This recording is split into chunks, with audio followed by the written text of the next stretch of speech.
अमेरिकी संविधान एक प्रस्तावना के साथ शुरू करने वाला पहला व्यक्ति था जो संविधान के परिचय या सारांश के रूप में कार्य करता है। एक प्रस्तावना की अवधारणा को भारत सहित कई देशों द्वारा अपनाया गया है।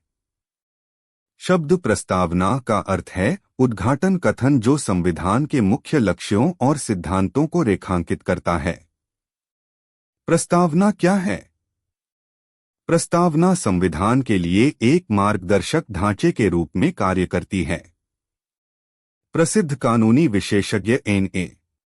पलखिवल्ला ने इसे संविधान के पहचान पत्र के रूप में संदर्भित किया, जो कि संविधान के लिए मुख्य मूल्यों और सिद्धांतों को समझने में इसके महत्व पर जोर देते हुए हैं।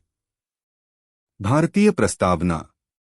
भारतीय संविधान की प्रस्तावना को उद्देश्य संकल्प के रूप में जाना जाता है। इस प्रस्ताव को पंडित जवाहरलाल नेहरू द्वारा संविधान सभा में चर्चा के दौरान मसौदा और प्रस्तुत किया गया था। प्रस्तावना भारतीय राज्य के मूल मूल्यों और उद्देश्यों को रेखांकित करती है। यह नागरिकों को संविधान के पीछे के इरादों को समझने में मदद करता है और इसके सिद्धांतों को बनाए रखने में प्रेरणा के स्रोत के रूप में कार्य करता है। प्रस्तावना की प्रमुख विशेषताएं। प्रस्तावना भारत को घोषित करती है। संप्रभु भारत स्वतंत्र और स्वतंत्र है, अपने लोगों को खुद को नियंत्रित करने की अनुमति देता है।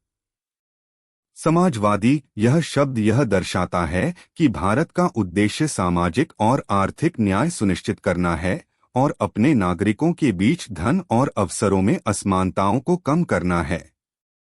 धर्मनिरपेक्ष, यह दर्शाता है कि राज्य सभी धर्मों के साथ समान रूप से व्यवहार करता है और किसी भी धर्म का पक्ष नहीं लेता है। यह धर्म की स्वतंत्रता सुनिश्चित करता है और प्रत्येक नागरिक को किसी भी विश्वास का अभ्यास करने का अधिकार है। डेमोक्रेटिक, भारत एक लोकतंत्र है जहां सरकार लोगों द्वारा चुनी जाती है और उनके प्रति जवाबदेह होती है। रिपब्लिक, राज्य का प्रमुख चुना जाता है, न कि एक वंशानुगत सम्राट, जिसका अर्थ है कि प्राधिकरण अंततः आबादी के साथ टिकी हुई है। प्रस्तावना में संशोधन। प्रस्तावना को 1976 में 42वें संशोधन द्वारा संशोधित किया गया था, जिसमें समाजवादी, धर्मनिरपेक्ष और अखंडता शब्द शामिल थे। यह संशोधन भारत में एक राजनीतिक रूप से संवेदनशील समय के दौरान पेश किया गया था और अपने नागरिकों के बीच इक्विटी और एकता के लक्ष्यों को सुदृढ़ करने की मांग की थी। लेख और कानून। प्रस्तावना केवल एक औपचारिक परिचय नहीं है, यह संविधान के विभिन्न लेखों को प्रभावित करता है। उदाहरण के लिए, अनुच्छेद 14 कानून के समक्ष समानता और कानूनों के समान संरक्षण के अधिकार की गारंटी देता है। अनुच्छेद 15 राज्य के धर्मनिरपेक्ष प्रकृति का समर्थन करते हुए धर्म, नस्ल, जाति, लिंग या जन्मस्थान के आधार पर भेदभाव को रोकता है। अनुच्छेद 39 ने राज्य को सामाजिक और आर्थिक न्याय हासिल करने के लिए अपनी नीति को निर्देशित करने के लिए प्रेरित किया। सारांश में, भारतीय संविधान की प्रस्तावना राष्ट्र के मूलभूत मूल्यों को स्थापित करती है और अपने नागरिकों के अधिकारों और कर्तव्यों के लिए एक रोड मैप के रूप में कार्य करती है। यह लोगों की आकांक्षाओं को दर्शाता है और संविधान की भावना का प्रतीक है। भारत के कानूनी और लोकतांत्रिक ढांचे की सराहना करने के लिए प्रस्तावना को समझना महत्वपूर्ण है।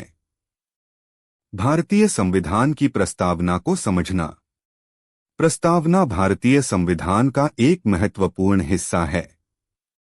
यह एक परिचय के रूप में कार्य करता है जो राष्ट्र के मूल मूल्यों और मार्गदर्शक सिद्धांतों को रेखांकित करता है। आइए उल्लिखित कानूनों और लेखों के बारे में अधिक जानकारी जोड़ते हुए इसे सरल भाषा में तोड़ते हैं। प्रस्तावना का पाठ।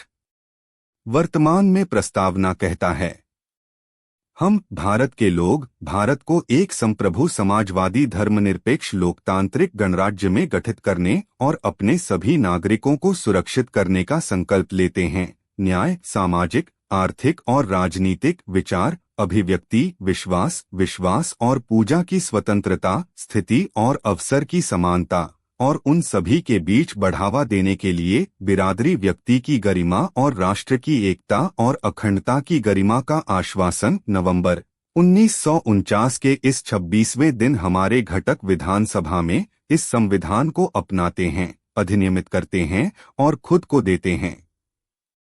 प्रस्तावना में प्रमुख अवधारणाएं। 1. हम भारत के लोग। यह वाक्यांश इस बात पर जोर देता है कि संविधान भारत के लोगों द्वारा खुद को नियंत्रित करने के लिए बनाया गया है। यह लोकप्रिय संप्रभुता के विचार पर प्रकाश डालता है। 2. संप्रभु। इसका मतलब है कि भारत एक स्वतंत्र राष्ट्र है जो किसी भी विदेशी शक्ति के नियंत्रण में नहीं है। संविधान के अनुच्छेद 1 में कहा गया है कि भारत राज्यों का एक संघ है। 3. समाजवादी। इसका तात्पर्य यह है कि राज्य का उद्देश्य धन में असमानताओं को खत्म करना है और यह सुनिश्चित करना है कि संसाधन सभी नागरिकों के बीच काफी वितरित किए जाते हैं। समाजवाद का उद्देश्य गरीबों और हाशिए पर लाभान्वित होना है और यह अनुच्छेद 36 से 51 के तहत राज्य नीति के निर्देशन सिद्धांतों के साथ जुड़ा हुआ है। 4. धर्मनिरपेक्ष। भारत किसी भी धर्म का पक्ष नहीं लेता है। यह सभी धर्मों को समान रूप से मानता है और नागरिकों को अपनी पसंद के किसी भी विश्वास का पालन करने की अनुमति देता है। अनुच्छेद 25 स्वतंत्र रूप से धर्म का अभ्यास करने के अधिकार की गारंटी देता है। 5. डेमोक्रेटिक। इसका मतलब है कि सरकार लोगों द्वारा चुनी जाती है और उनके पास अपने प्रतिनिधियों को चुनने की शक्ति है। लेख 79 से 122 संसद की संरचना और कामकाज की व्याख्या करते हैं, लोकतंत्र के महत्व पर जोर देते हैं। 6. गणतंत्र। भारत में एक सम्राट के बजाय एक निर्वाचित राज्य का प्रमुख है। यह संविधान के अनुच्छेद 52 में परिभाषित किया गया है। नागरिकों के लिए अधिकार और लक्ष्य। प्रस्तावना में हर नागरिक के लिए प्रमुख लक्ष्यों का उल्लेख है। 1. न्याय। इसमें 3 प्रकार शामिल हैं। सामाजिक न्याय का अर्थ है सभी के लिए उचित उपचार। आर्थिक न्याय का उद्देश्य आर्थिक असमानताओं को कम करना है। राजनीतिक न्याय शासन में समान भागीदारी को संदर्भित करता है। 2. लिबर्टी। यह व्यक्तियों की स्वतंत्रता को बिना किसी डर के सोचने, व्यक्त करने, विश्वास करने या पूजा करने की स्वतंत्रता को संदर्भित करता है।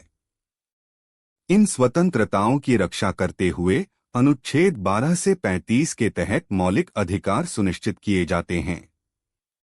3. समानता। यह इस बात पर जोर देता है कि सभी को एक जैसा व्यवहार किया जाना चाहिए और समान अवसर होना चाहिए। संविधान में 14 से 18 अनुच्छेद कानून से पहले समानता की रक्षा करते हैं और भेदभाव को रोकते हैं। 4. बिरादरी। इसका मतलब है कि सभी नागरिकों के बीच भाईचारे की भावना को बढ़ावा देना, राष्ट्र के भीतर पारस्परिक सम्मान और सामंजस्य सुनिश्चित करना। यह व्यक्ति की गरिमा और राष्ट्र की एकता और अखंडता को बनाए रखने के लिए आवश्यक है, जैसा कि प्रस्तावना में उल्लेख किया गया है। ऐतिहासिक संदर्भ। प्रस्तावना को 26 नवंबर 1949 को घटक विधानसभा द्वारा अपनाया गया था। इस दिन को भारत में संविधान दिवस के रूप में मनाया जाता है। संविधान 26 जनवरी 1950 को लागू हुआ, जिसने भारत को संप्रभु लोकतांत्रिक गणराज्य के रूप में चिह्नित किया। निष्कर्ष। कुल मिलाकर प्रस्तावना भारतीय संविधान के लिए एक मार्गदर्शक प्रकाश है जो देश के लिए खड़ा है। इसका उद्देश्य एक न्यायसंगत और निष्पक्ष समाज को बढ़ावा देते हुए सभी व्यक्तियों के अधिकारों की रक्षा करना है। यहाँ उल्लिखित लेख प्रस्तावना में निर्धारित उद्देश्यों को साकार करने में महत्वपूर्ण भूमिका निभाते हैं, प्रत्येक नागरिक के शासन और अधिकारों के लिए रूपरेखा तैयार करते हैं। प्रस्तावना की सामग्री। भारतीय संविधान की प्रस्तावना एक महत्वपूर्ण परिचय है जो पूरे दस्तावेज के लिए टोन सेट करता है। इसमें 4 मुख्य घटक शामिल हैं जो हमें संविधान के उद्देश्य और महत्व को समझने में मदद करते हैं। आइए प्रत्येक घटक को सरल शब्दों में देखें। 1. संविधान के अधिकार का स्रोत। प्रस्तावना हमें बताती है कि संविधान को भारत के लोगों से अपनी शक्ति और अधिकार मिलता है। इसका मतलब है कि संविधान लोगों पर नहीं लगाया गया है, बल्कि यह उनके द्वारा और उनके लिए बनाया गया है। यह विचार लोकप्रिय संप्रभुता के सिद्धांत में निहित है, जिसमें कहा गया है कि अंतिम शक्ति लोगों के साथ है। संबंधित आलेख। संविधान के अनुच्छेद 1 में कहा गया है कि भारत राज्यों का एक संघ है और इसका अधिकार लोगों की इच्छा से प्राप्त होता है। 2. भारतीय राज्य की प्रकृति। प्रस्तावना के अनुसार भारत को एक के रूप में वर्णित किया गया है। संप्रभु इसका मतलब है कि भारत स्वतंत्र है और बिना किसी बाहरी प्रभाव के अपने मामलों पर पूर्ण नियंत्रण रखता है। समाजवादी इसका तात्पर्य यह है कि राज्य का उद्देश्य धन में असमानताओं को कम करना और अपने नागरिकों के कल्याण के लिए प्रदान करना है। धर्मनिरपेक्ष इसका मतलब है कि राज्य सभी धर्मों के साथ समान रूप से व्यवहार करता है और किसी विशेष धर्म का पक्ष नहीं लेता है। डेमोक्रेटिक यह इंगित करता है कि सरकार लोगों द्वारा चुनी गई है और उनके प्रति जवाबदेह है। रिपब्लिकन यह दर्शाता है कि राज्य प्रमुख चुना जाता है, न कि एक वंशानुगत सम्राट। संबंधित आलेख। अनुच्छेद 14 कानून के समक्ष समानता और सभी व्यक्तियों को समान सुरक्षा की गारंटी देता है। अनुच्छेद 15 धर्म, नस्ल, जाति, लिंग या जन्म स्थान के आधार पर भेदभाव को रोकता है। 3. संविधान के उद्देश्य। प्रस्तावना 4 प्रमुख उद्देश्यों को सूचीबद्ध करती है, जिसे संविधान का उद्देश्य प्राप्त करना है। न्याय, कानूनी और सामाजिक व्यवस्था में निष्पक्षता सुनिश्चित करना। स्वतंत्रता, विचार, अभिव्यक्ति, विश्वास और पूजा की स्वतंत्रता की गारंटी। समानता, सभी नागरिकों को समान अधिकार और अवसर प्रदान करना। बिरादरी, राष्ट्र की एकता और अखंडता को मजबूत करने के लिए सभी व्यक्तियों के बीच भाईचारे की भावना को बढ़ावा देना। संबंधित आलेख।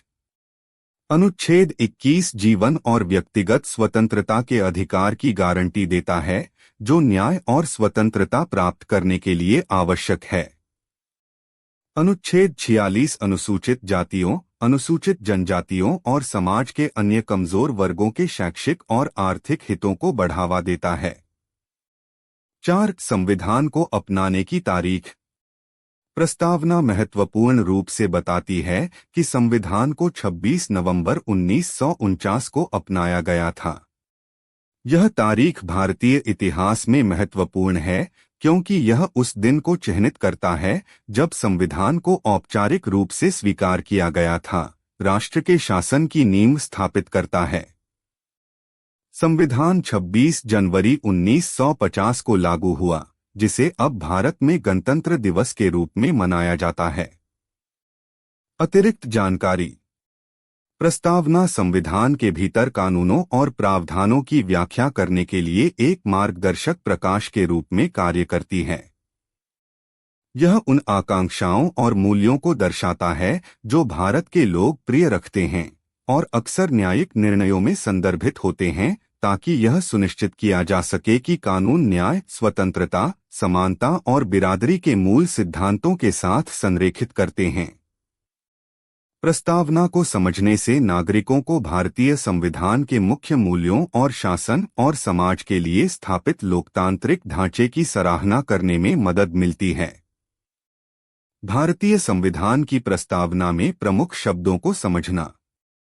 भारतीय संविधान की प्रस्तावना हमारे देश के बुनियादी सिद्धांतों और मूल्यों को रेखांकित करती है। इसमें महत्वपूर्ण शब्द शामिल हैं जो भारतीय राज्य को आकार देने में मदद करते हैं। आइए इन प्रमुख शब्दों को उनके अर्थों को बेहतर ढंग से समझने के लिए तोड़ दें और संबंधित संवैधानिक लेखों और कानूनों को देखें। एक, संप्रभु। अर्थ। संप्रभु शब्द का अर्थ है कि भारत एक स्वतंत्र देश है।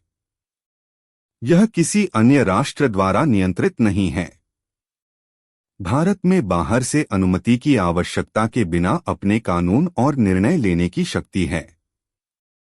महत्वपूर्ण बिंदु।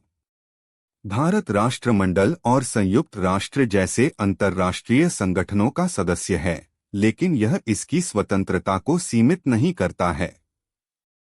संविधान के अनुच्छेद 1 के अनुसार भारत एक राज्यों का संघ है, अपनी संप्रभुता को मजबूत करता है। 2, समाजवादी। अर्थ। 1976 में 42वें संशोधन के दौरान समाजवादी शब्द को संविधान में जोड़ा गया था। इससे पहले संविधान में पहले से ही ऐसे विचार शामिल थे जो राज्य नीति के निर्देश सिद्धांतों के माध्यम से सामाजिक कल्याण को बढ़ावा देते हैं। महत्वपूर्ण बिंदु। भारत का समाजवाद एक मिश्रित अर्थव्यवस्था पर जोर देता है, जिसमें सार्वजनिक सरकार द्वारा संचालित और निजी व्यक्तिगत रूप से स्वामित्व वाले दोनों क्षेत्र शामिल हैं। निर्देश सिद्धांतों का अनुच्छेद 39 सभी नागरिकों के लिए समान अधिकारों और आजीविका को बढ़ावा देता है। भारतीय समाजवाद मार्क्सवाद और गांधवाद दोनों से प्रभावित है, जो सामाजिक न्याय और आर्थिक इक्विटी पर ध्यान केंद्रित करता है। 3, धर्मनिरपेक्ष। अर्थ। धर्मनिरपेक्ष का अर्थ है कि भारत सभी धर्मों का समान रूप से सम्मान करता है। सरकार दूसरों पर किसी भी धर्म का पक्ष नहीं लेती है। महत्वपूर्ण बिंदु। धर्मनिरपेक्षता को आधिकारिक तौर पर 1976 में जोड़ा गया था, लेकिन संविधान ने शुरुआत से ही इसका इरादा किया था। अनुच्छेद 25 से 28 धर्म की स्वतंत्रता का अधिकार सुनिश्चित करते हैं, जिसका अर्थ है कि व्यक्ति किसी भी धर्म का अभ्यास कर सकते हैं जो वे हस्तक्षेप के बिना चुनते हैं। 4, डेमोक्रेटिक। अर्थ। डेमोक्रेटिक सरकार की एक प्रणाली को संदर्भित करता है जहां सत्ता लोगों के साथ है। भारत में नागरिक अपनी ओर से निर्णय लेने के लिए अपने प्रतिनिधियों का चुनाव करते हैं। महत्वपूर्ण बिंदु। भारत प्रतिनिधि लोकतंत्र का अभ्यास करता है, जहां निर्वाचित अधिकारी लोगों की ओर से शासन करते हैं। संविधान अनुच्छेद 326 के अनुसार सार्वभौमिक वयस्क मताधिकार 18 से अधिक हर कोई वोट कर सकता है सुनिश्चित करता है। डॉ. B.R. अम्बेडकर ने इस बात पर प्रकाश डाला कि लोकतंत्र में राजनीतिक अधिकारों के साथ सामाजिक न्याय शामिल होना चाहिए। 5, गणतंत्र। अर्थ। एक गणराज्य का अर्थ है कि भारत में एक निर्वाचित राज्य है जिसे राष्ट्रपति के रूप में जाना जाता है, बजाय एक सम्राट, राजा या रानी के। महत्वपूर्ण बिंदु। राष्ट्रपति हर 5 साल अनुच्छेद 52 चुने जाते हैं। एक गणराज्य में राजनीतिक शक्ति लोगों द्वारा आयोजित की जाती है और सार्वजनिक कार्यालय सभी नागरिकों के लिए बिना किसी विशेष विशेषाधिकार के उपलब्ध हैं। 6, न्याय। अर्थ। प्रस्तावना में न्याय सामाजिक, आर्थिक और राजनीतिक पहलुओं में निष्पक्षता को संदर्भित करता है। महत्वपूर्ण बिंदु। सामाजिक न्याय का अर्थ है जाति, लिंग या धर्म के आधार पर भेदभाव के बिना नागरिकों का समान उपचार। अनुच्छेद 14, 15 और 16। आर्थिक न्याय धन असमानता को खत्म करने पर केंद्रित है। राजनीतिक न्याय सभी नागरिकों के लिए समान प्रतिनिधित्व और राजनीतिक शक्ति तक पहुंच सुनिश्चित करता है। 7, लिबर्टी। अर्थ। लिबर्टी का अर्थ व्यक्तियों के लिए खुद को व्यक्त करने, अपने धर्म का अभ्यास करने और अत्यधिक प्रतिबंधों के बिना विकल्प बनाने की स्वतंत्रता है। महत्वपूर्ण बिंदु। लेख 19 से 22 भाषण, संघ और व्यक्तिगत स्वतंत्रता जैसे विभिन्न स्वतंत्रता सुनिश्चित करते हैं। स्वतंत्रता निरपेक्ष नहीं है, यह कानून द्वारा परिभाषित जिम्मेदारियों और सीमाओं के साथ आता है। 8. समानता। अर्थ समानता का अर्थ है कि प्रत्येक नागरिक के पास बिना किसी भेदभाव के समान अधिकार और अवसर होने चाहिए। महत्वपूर्ण बिंदु। अनुच्छेद 14 कानून से पहले समानता की गारंटी देता है, जबकि अनुच्छेद 15 विभिन्न आधारों पर भेदभाव को रोकता है। अनुच्छेद 16 सरकारी नौकरियों में समान अवसर सुनिश्चित करता है। 9. बिरादरी। अर्थ बिरादरी का अर्थ है सभी भारतीयों के बीच भाईचारे और एकता की भावना को बढ़ावा देना। महत्वपूर्ण बिंदु। संविधान अनुच्छेद 51A के माध्यम से इस भावना को प्रोत्साहित करता है, जो सभी समुदायों के बीच सद्भाव को बढ़ावा देने सहित नागरिकों के मौलिक कर्तव्यों को सूचीबद्ध करता है। 42वें संशोधन ने व्यक्तियों की गरिमा को आश्वस्त करने के लिए राष्ट्र की एकता और अखंडता की अवधारणा को जोड़ा। निष्कर्ष। प्रस्तावना और इसके प्रमुख शब्द सिर्फ शब्दों से अधिक हैं, वे हर नागरिक के अधिकारों और जिम्मेदारियों की नींव रखते हैं। इन अवधारणाओं को समझना भारतीय संविधान के आदर्शों के लिए हमारी प्रतिबद्धता को मजबूत करने में मदद करता है, जिससे एक न्यायसंगत और संपन्न समाज सुनिश्चित होता है। प्रस्तावना में प्रत्येक शब्द एक महत्वपूर्ण अर्थ वहन करता है और भारतीय गणराज्य के सार को परिभाषित करने में मदद करता है। प्रस्तावना का महत्व।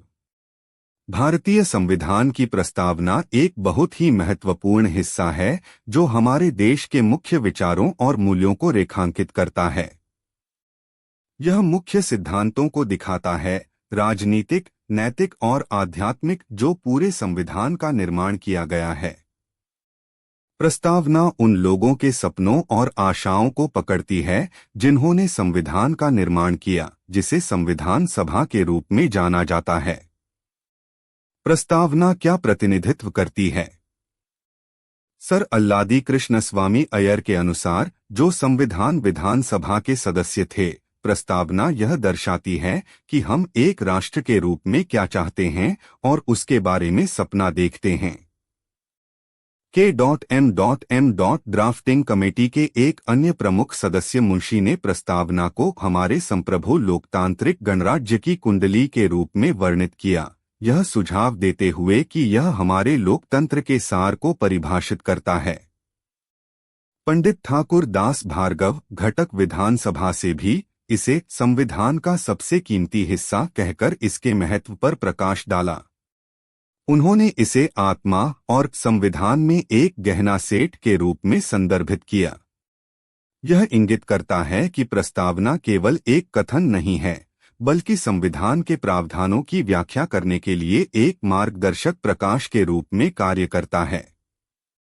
एक सम्मानित अंग्रेजी राजनीतिक विद्वान सर अर्नेस्ट बार्कर ने संविधान के लिए कुंजीनोट के रूप में प्रस्तावना की प्रशंसा की। वह इससे प्रेरित थे कि उन्होंने अपनी प्रभावशाली पुस्तक सिद्धांतों के सामाजिक और राजनीतिक सिद्धांत 1951 की शुरुआत में पाठ को शामिल किया।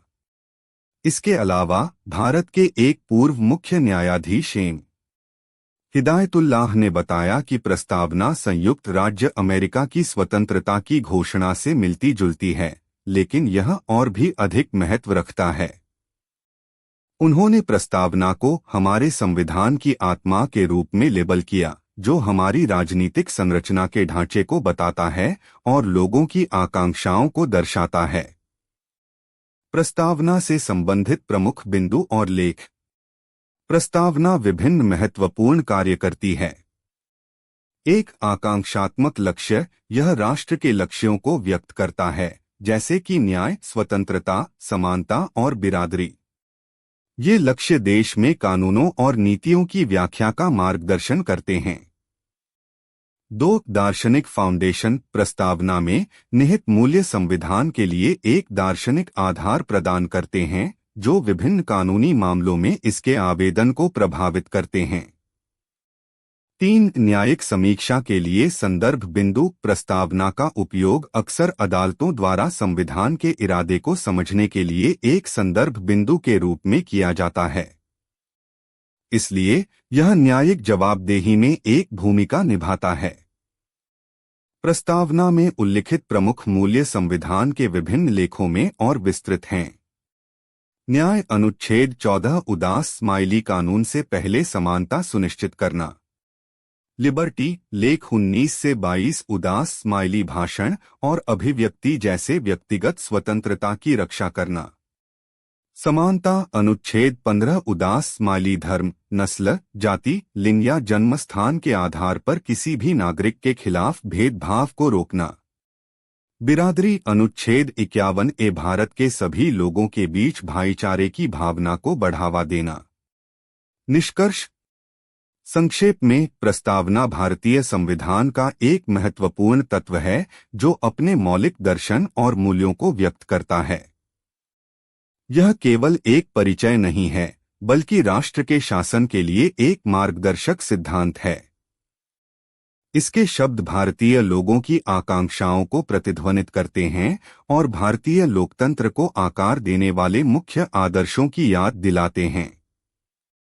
जैसा कि हम आधुनिक शासन की चुनौतियों को नेविगेट करना जारी रखते हैं, प्रस्तावना एक बेंचमार्क बनी हुई है जिसके खिलाफ राज्य के कानूनों और कार्यों को मापा जा सकता है। संविधान की प्रस्तावना को समझना।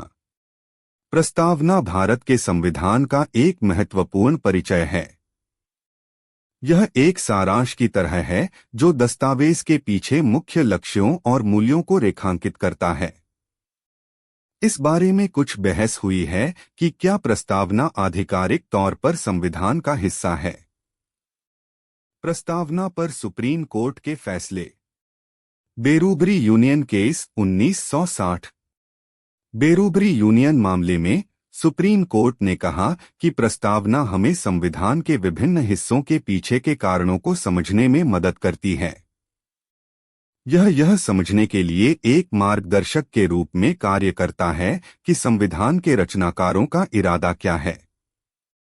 हालांकि इसके महत्व को स्वीकार करने के बावजूद अदालत ने निष्कर्ष निकाला कि प्रस्तावना स्वयं औपचारिक रूप से संविधान का हिस्सा नहीं है। केशवानंद भारती केस 1973। बाद में केशवानंद भारती मामले में सुप्रीम कोर्ट ने अपना रुख बदल दिया। अदालत ने फैसला सुनाया कि प्रस्तावना वास्तव में संविधान का एक हिस्सा है। यह जोर दिया गया कि प्रस्तावना बहुत महत्वपूर्ण है, यह कहते हुए कि पूरे संविधान को प्रस्तावना में रखे गए महान लक्ष्यों के प्रकाश में समझा जाना चाहिए। भारत का लाइसेंस।